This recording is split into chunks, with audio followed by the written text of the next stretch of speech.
kalian nanti sukses ya, dan tidak ada perjuangan yang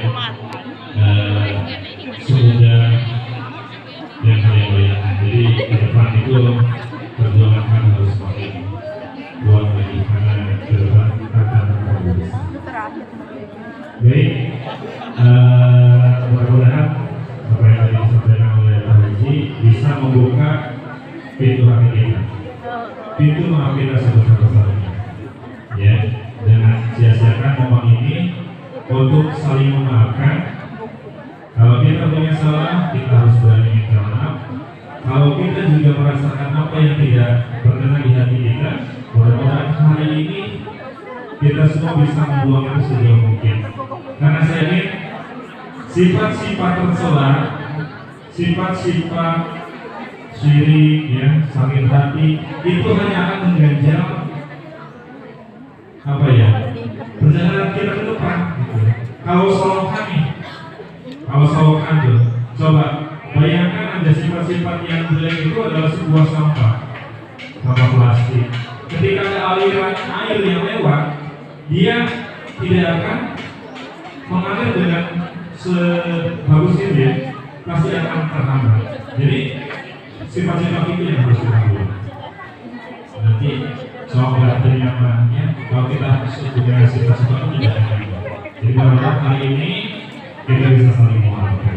Ya.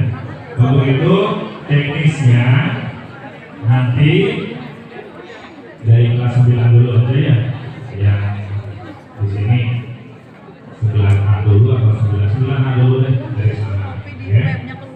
Nanti kita saling memaafkan, bersama-sama dengan Bapak Ibu guru terlebih dahulu.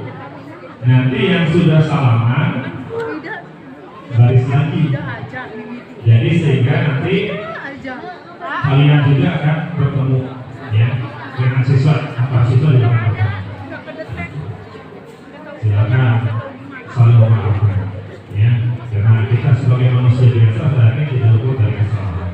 Manfaatkan momen ini karena momen ini tidak belum tentu kita akan mengalami hal itu. Kelas 9 nanti kelas 9 Idul Fitrinya kalau datang tidak di SMP lagi. Jadi hari ini adalah Idul Fitri pagi dan hari SMP. Mudah-mudahan itu ada di momen yang tidak akan kita lupakan, tidak akan kita bisa lupakan ya. Baik, kepada Bapak Ibu dipersilakan untuk baris, mungkin diawali oleh Ibu Kepala terlebih dahulu ya. Maksudnya mohon baca kalian dulu aja dulu ya. Nanti kalau sama kelasnya nanti ya baru